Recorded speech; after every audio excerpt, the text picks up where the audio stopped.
नमस्कार दोस्तों स्वागत है आपका मेरे चैनल पे। आज मैं अपना एक रिव्यू एक्सपीरियंस शेयर कर रहा हूँ आपके साथ एम्स बिलासपुर का, हिमाचल बिलासपुर में। तो हम वहाँ पे दरअसल गए हुए थे। हमारे एक बेबी हुआ है, मेरी भाभी जी की बेटी हुई है। तो भाभी जी की डिलीवरी के लिए हम वहाँ पे गए हुए थे। पहले हम रीजनल हॉस्पिटल बिलासपुर में गए थे। वहाँ से फिर हम रेफ़र हुए थे इमरजेंसी में एम्स के लिए। तो फिर हमारा एक्सपीरियंस मैं आपके साथ शेयर कर रहा हूँ आज इस वीडियो में कि एम्स का हमें कैसा एक्सपीरियंस रहा हमारा, और किस किस प्रकार की वहाँ पे फैसिलिटी वगैरह है। इसी पे मैं आपको एक वीडियो आज बना रहा हूँ। तो इस वीडियो में आपको उसी की मैं पूरी जानकारी इसमें शेयर कर रहा हूँ जितना मुझे पता है। तो दोस्तों, जाते वक्त हमने देखा, जैसे आप यहाँ से बिलासपुर से होते हुए अगर जा रहे हैं या फोर लेन से होते हुए जा रहे हैं, जो चंडीगढ़ से मनाली वाला फोर लेन है, तो उससे होते हुए भी आप अगर आप मतलब जो मेन रोड है बिलासपुर से शिमला के लिए जो रोड जाता है, उस रोड पे आता है ये एम्स बिलासपुर। जाते वक्त आपको, अगर आप बिलासपुर की तरफ से जा रहे हैं, तो आपको राइट साइड में पड़ेगा इसका मेन गेट। राइट साइड से एंट्री होती है, और एंट्री करने के बाद सिक्योरिटी गार्ड का एक गेट आता है एंट्री के लिए और आगे एंट्री के लिए। तो वहाँ पे सिक्योरिटी गार्ड भी होते हैं, आप उनसे पूछ सकते हैं आपको कहाँ जाना है। तो उसमें जो पहला हमारा जब हम एंटर हुए थे वहाँ पे, तो वहाँ पे हम सबसे पहले एमरजेंसी में गए थे, एमरजेंसी में डी वार्ड में। तो वहाँ से फिर उनको एमरजेंसी में एडमिट किया उन्होंने, और डिलीवरी भी वहीं पे हो गई थी फिर। तो जो डी ब्लॉक था वहाँ पे सामने जब एंट्री होती है, एंट्री से बिल्कुल अगर अंदर जाते हैं तो पार्किंग के लिए भी वहाँ पे काफ़ी अच्छी जगह है। आप सिक्योरिटी गार्ड से पूछ सकते हैं, या कोई और वहाँ पे कर्मचारी हों या एक्सपीरियंस वाले हों, आप उनसे पूछ सकते हैं अगर आपको कोई भी चीज़ पता नहीं लग रही है, या आपको कहीं जाना है, आपको स्टेशन का पता नहीं लग रहा है, तो आप बेझिझक पूछ सकते हैं। वहाँ पे बता देते हैं लोग, हेल्प कर देते हैं। वैसे जितनी भी वहाँ पे बिल्डिंग है, उन बिल्डिंग के सभी ऊपर लिखा हुआ है, हिंदी में भी इंग्लिश में भी। जैसे एक बी ब्लॉक है, तो उसमें लिखा ओपीडी ब्लॉक लिखा हुआ है। इसमें ओपीडी जितनी भी है सारी बी ब्लॉक में है। उसके बाद डायग्नोस्टिक का एक ब्लॉक आता है, वो बी डी के बीच में है, सी। तो वहाँ उस सी ब्लॉक में जैसे एमआरआई वगैरह, सीटी स्कैन, ये टेस्ट वगैरह जितने भी होते हैं, वो बिल्डिंग पूरी डायग्नोस्टिक्स के लिए है। वहाँ पे लिखा भी है उसके छत पे। दूर से ही आप जब जैसे ही एंटर होते हैं, अंदर जाते हैं, वहीं पे पता लग जाता है आपको, बिल्डिंग के ऊपर लिखा हुआ होता है। तो उसके बाद जब फिर हम एंटर हुए वहाँ पे, तो उसके बाद उन्होंने इमरजेंसी में उनको एडमिट करने।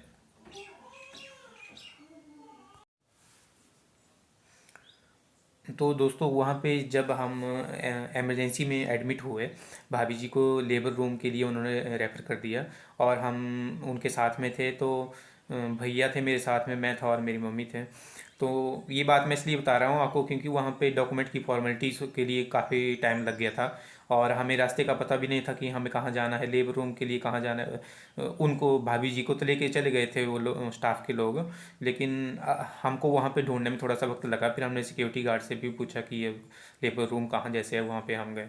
तो वहाँ पे जो एक्सपीरियंस रहा डॉक्यूमेंट से रिलेटेड, वो उसमें मैं आपको ये सुजेशन देना चाहूँगा कि आप जब भी वहाँ पे जाते हैं, खासकर आप रेफर होके जाते हैं, तो आपको अपने डॉक्यूमेंट्स का पहले से पता होना चाहिए। आपके जो भी डॉक्यूमेंट्स पहले से बने हुए हैं किसी हॉस्पिटल के, या इससे डिलीवरी प्रेगनेंसी से रिलेटेड, हो सके तो आपको उन पे एक नज़र लगा लेनी चाहिए। खुद हेडिंग वगैरह उनके प्रॉपरली पढ़ लेना चाहिए, ताकि आपको कोई ढूंढने के लिए बोले, जैसे उन्होंने हमें ढूंढने के लिए बोला था, फिर हमें फॉर्म ढूंढने के लिए काफ़ी टाइम लग गया था, डिटेल ढूंढने में।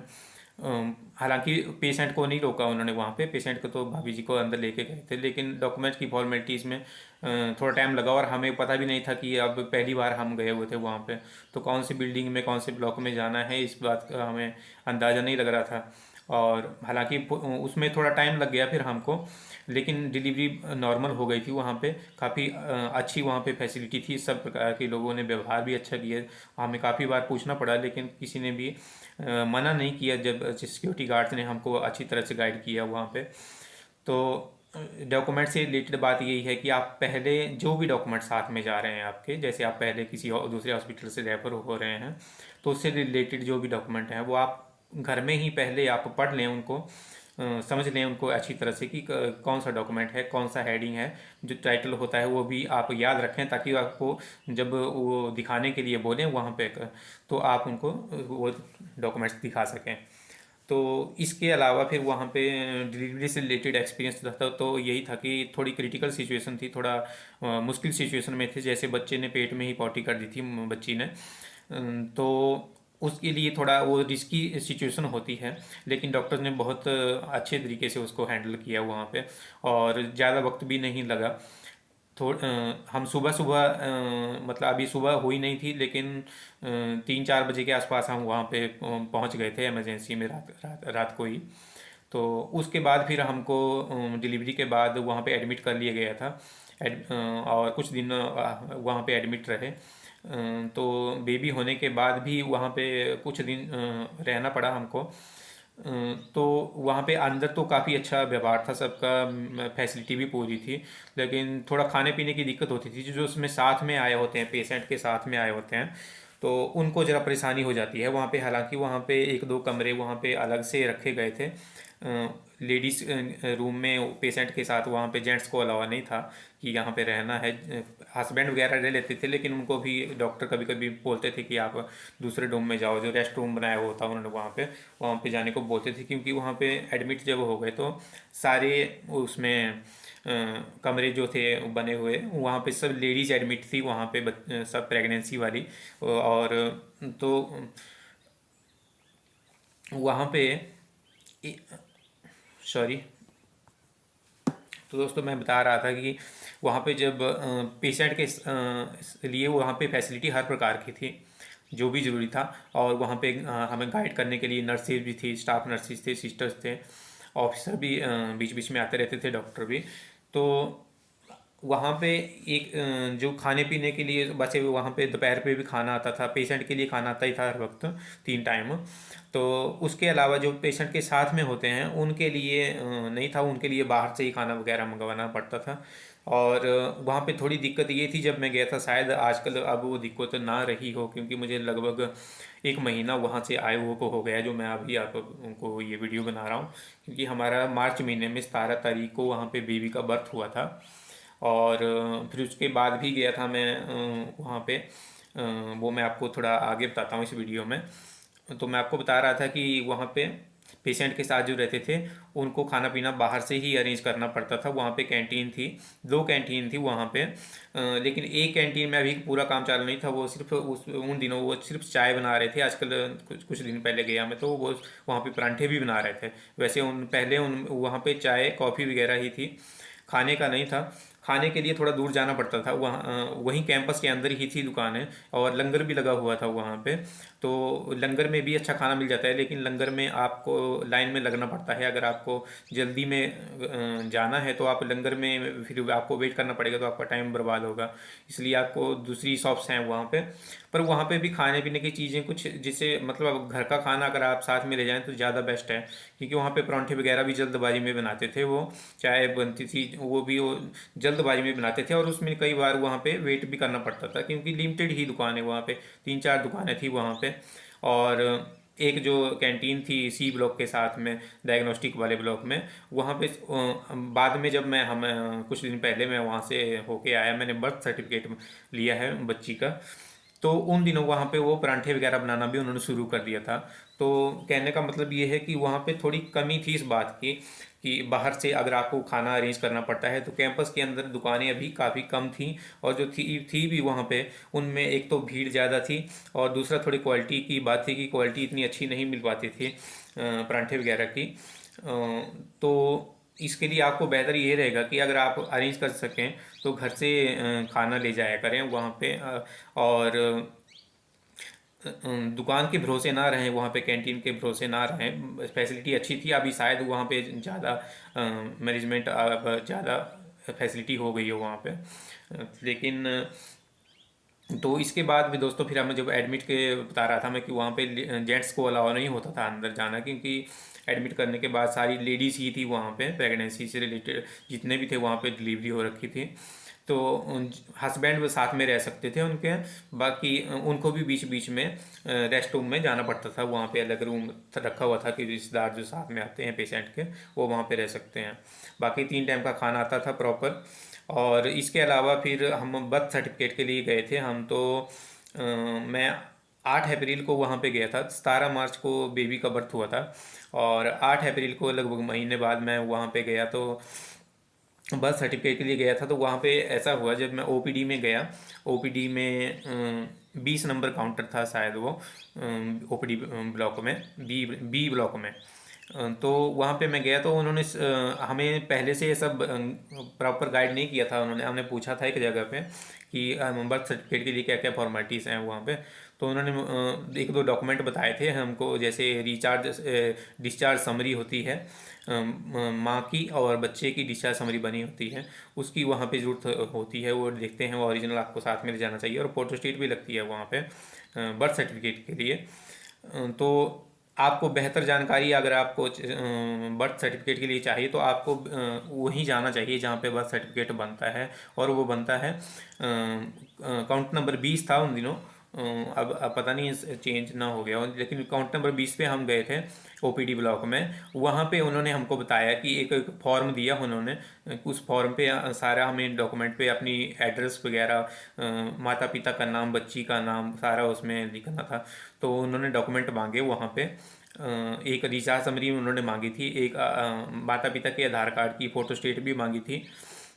और हो सके तो आप अपने सारे डॉक्यूमेंट साथ में लेके जाएं तो ज़्यादा अच्छा रहता है वहाँ पे। और उन डॉक्यूमेंट्स को आप घर में पढ़े रखना, पढ़ लेना पहले कि आपको कौन सा डॉक्यूमेंट जो मंगवाते हैं तो आप बेझिझक वहाँ पे उनको दे सकें और आपका टाइम भी बचे। क्योंकि ऐसे अगर आपको पहले ही फॉर्म ले लेना चाहिए वहाँ से, जिस दिन आपको बर्थ सर्टिफिकेट चाहिए उससे पहले ही आप जब वहाँ पे एडमिट होते हैं उन्हीं वो आपको फॉर्म ले लेना चाहिए। और फॉर्म खुद वहाँ पे बता रहे थे, रिकमेंड कर रहे थे कि बच्ची के जो माता पिता हैं बच्चे के वही उस फॉर्म को भरें, उस पर उनके सिग्नेचर भी होते हैं। और बच्चे का नाम भी बिल्कुल एक बार, वो बता रहे थे कि चेंज नहीं होता, एक बार बर्थ सर्टिफिकेट वहाँ पे बन गया उस पर जो डिटेल आ गई तो फिर वो चेंज नहीं करते हैं बाद में उसको। इसलिए पहले से ही आप नाम की स्पेलिंग वगैरह अच्छी तरह से सोच समझ के अपना नाम क्या रखना है बच्चे का वो भी, क्योंकि बाद में मौका नहीं होता उसको अल्टर करने का। इसलिए आपको उसी वक्त, और तो फॉर्म वो रिकमेंड करते हैं कि माँ बाप खुद फॉर्म भरें वहाँ पे और डॉक्यूमेंट लेकर के आए। आधार कार्ड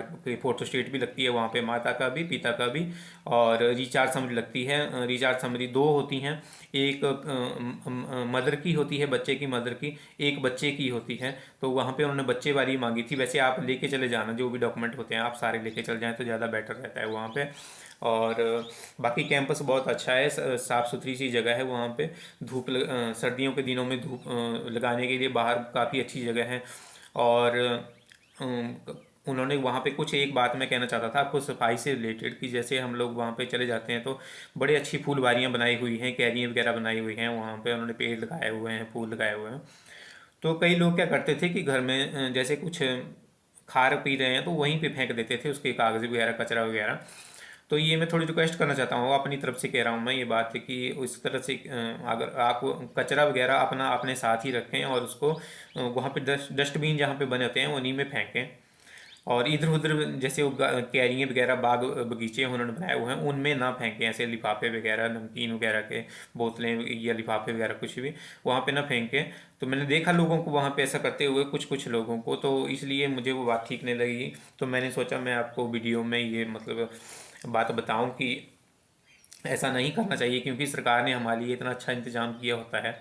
तो बेहतर है, हमारी रिस्पॉन्सिबिलिटी इतनी बनती है कि हम कम से कम वहाँ पे कचरा तो ना फैलाएं, अपना कचरा अपने साथ ही रखें, डस्टबिन में डाल दें कहीं जहाँ पे होता है। काफ़ी सारे डस्टबिन होते हैं वहाँ पे बने हुए।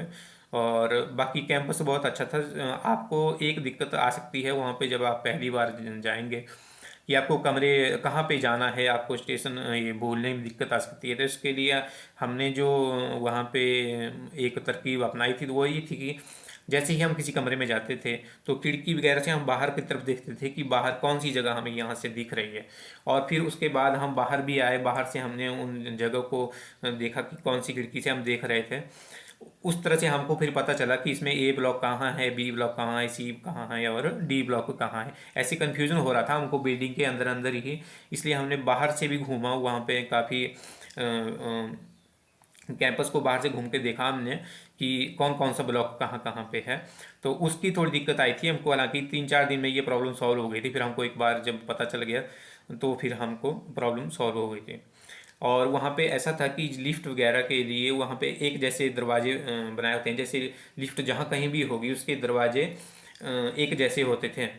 उनसे एक पहचान लग जाती थी कि हमें कि यहाँ पे लिफ्ट है, तो लिफ्ट करके हमें कौन से फ्लोर में जाना है, फ्लोर का भी पता कर लेना चाहिए, पूछ लेना चाहिए डॉक्टर से, नर्सरी से जो आपको वहाँ पे जाने को बोले उनसे वहाँ पे पूछ लेना चाहिए आपको।